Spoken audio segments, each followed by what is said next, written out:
Labour has just achieved 2 impressive by-election wins, but for many on the left, the results will leave a bitter taste. That's because of the disgraceful behaviour of Keir Starmer and the Labour frontbench since the start of the Gaza war. After the by-election victories, he was asked about his stance on that war. You gave an interview the other day in which you implied that it would be justified for Israel to cut off Gaza's power and water supply. Is that what you meant? Well, I welcome this question because I know that LBC clip has been widely shared and caused real concern and distress in some Muslim communities. So let me be clear about what I was saying and what I wasn't saying. I was saying Israel had the right to self-defense. And when I said that right, it was that right to self-defense. I was not saying that Israel had the right to cut off water, food, fuel, or medicines. And yet people came to that conclusion. Well, on the contrary, for over a week now, I have been leading the charge, calling for that humanitarian aid to come in. We all know there are, innocent civilians in Gaza in a humanitarian crisis, 1 million children.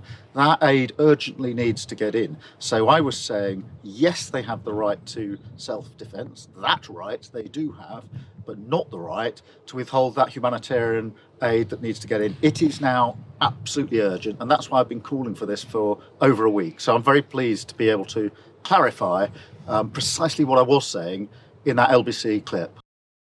So, Keir, there are 2 problems with that answer. First, it's not just Muslims that are upset about you backing war crimes, right? And this isn't just a community relations issue, right? It's not just, I've upset one community group at the expense of another community group. No, it's hundreds of thousands of people of all backgrounds who are disgusted by you giving Israel unconditional support in its criminal war on Palestine.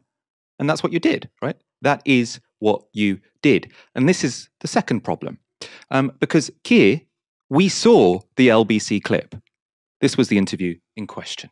I'm very clear. Israel must have that, does have that right to defend herself. And Hamas bears responsibility. A siege is appropriate? Cutting off power, cutting off water? Well, I think that Israel does have that right. It is an ongoing situation. Obviously, everything should be done within international law. So that wasn't ambiguous, right? It wasn't that some people watched the clip and misinterpreted it as Keir Starmer saying, we sort of had this bad faith interpretation. He seems to be implying that starving Gazans of water and electricity and food is fine and within international law. No, he specifically said it, right? That wasn't an ambiguous question. Nick Ferrari said, so what do you think about depriving Gazans of food, water and electricity? And he says, I think they have that right. I think they have that right. It was unambiguous. So he's lying. Keir Starmer is lying. We already knew he was a liar. And he seems to be willing to sort of go back on things, even if he just said them a couple of days earlier, or a week earlier in this case. And it's not just Keir Starmer who was a liar. It's not just Keir Starmer who was sort of slipping up, let's say, because it's clear that what Keir Starmer said there to Nick Ferrari was the official Labour position. And we know that because Emily Thornberry was asked the same question on Newsnight. Do you think cutting off food, water and electricity is within international law? I think that Israel has an absolute right to defend itself against terrorism. That's not the question I asked. It is an answer to the question that you've asked, and I think it's an appropriate one at this time. So that was the Labour line, right? She was asked, are you in favour of, do you think it's within international law for Israel to block food, water, electricity going into Gaza? And Emily Thornberry says, we're in the middle of a hot war. It's such a bizarre answer as well. Do you think this is a war crime? Well, we're in the middle of a hot war, so who can say? War crimes tend to be committed in the middle of hot wars, right? The laws that affect war aren't thrown aside when a war begins, right? That's the whole point of them. They are the laws of war. So that was the Labour line. Keir Starmer's now saying it was misinterpreted, and he's glad to clarify what the position actually was. But anyone with eyes and ears can see that what the position was that Labour were in favour of starving the people of Gaza from both food, water and electricity. So pretty depressing. Of course, though, the fact Starmer feels the need to do this U-turn and then to lie does suggest some of the pressure on him is working. Now, some examples of that pressure are a protest outside Labour's London office today. Blood on your hands is how protesters describe the Labour Party outside its headquarters while chanting, "Keir Starmer, you can't hide, you're endorsing genocide." Aliyah Al-Ghussein, who has family in Gaza, was at the protest and told Novara Media this: Labour has been actively egging Israel on in its genocidal intent in the Gaza Strip.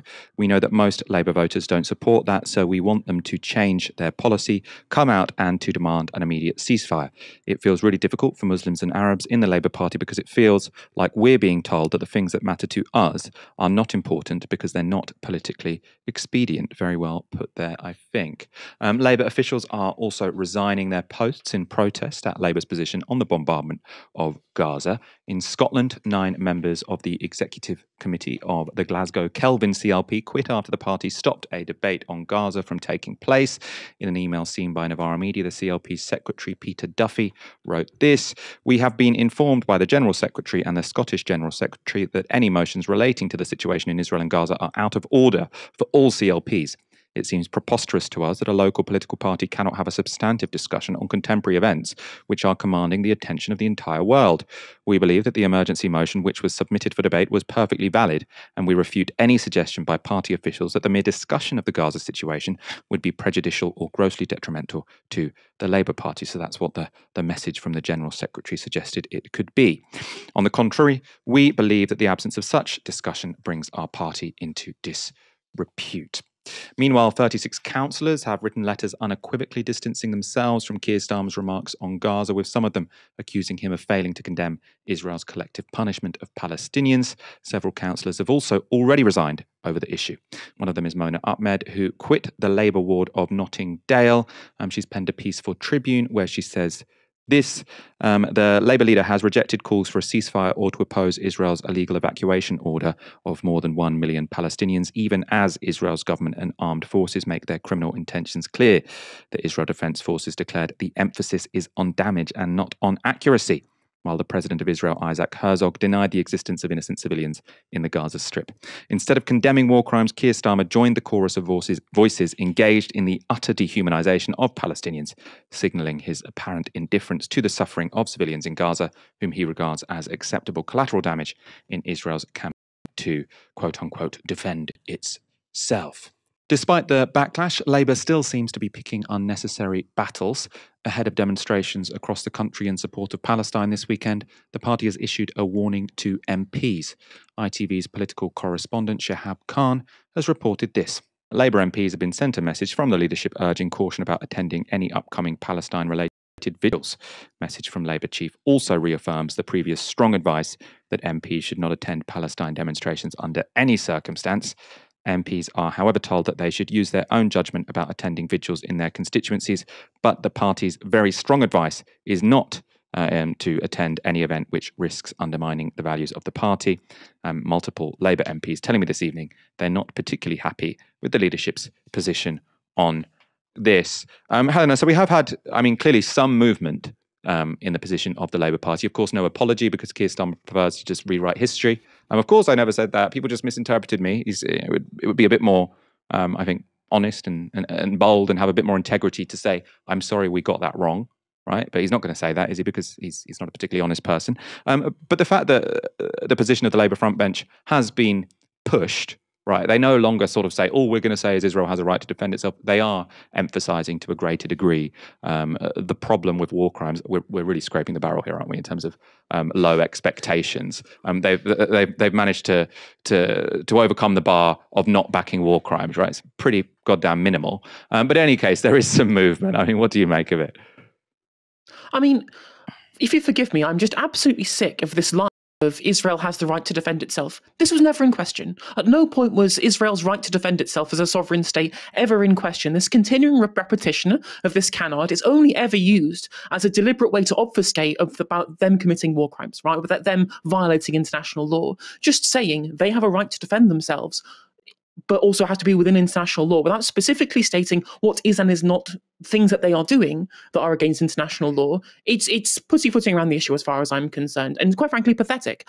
Quite frankly, I think that if it wasn't for the backlash from MPs and from councillors, I don't think that Starmer would ever have changed his position. I don't think Sunak would have changed his position either if there hadn't been crisp and blunt threatening to take these people to the ICC as the threat to get them to change their position on this. But outside of just the siege and the blockade and the removal of things like fuel and food and water, etc., they're still trying to engage in the forced transfer of citizens from the north of Gaza to the south. Has any of our high-level politicians condemned this at all? Of course they haven't, but they'll just continue to repeat right to defend itself and within international law as an aphorism that they can use to completely disregard any actual specific and qualitative claims over things that they are or are not doing that are against international law. And it's really mealy-mouthed for them to try and do this to try and placate people in their own party, rather than hold a genuine moral conviction on something of a great importance as whether or not one of our political allies in the Middle East is committing war crimes as we speak.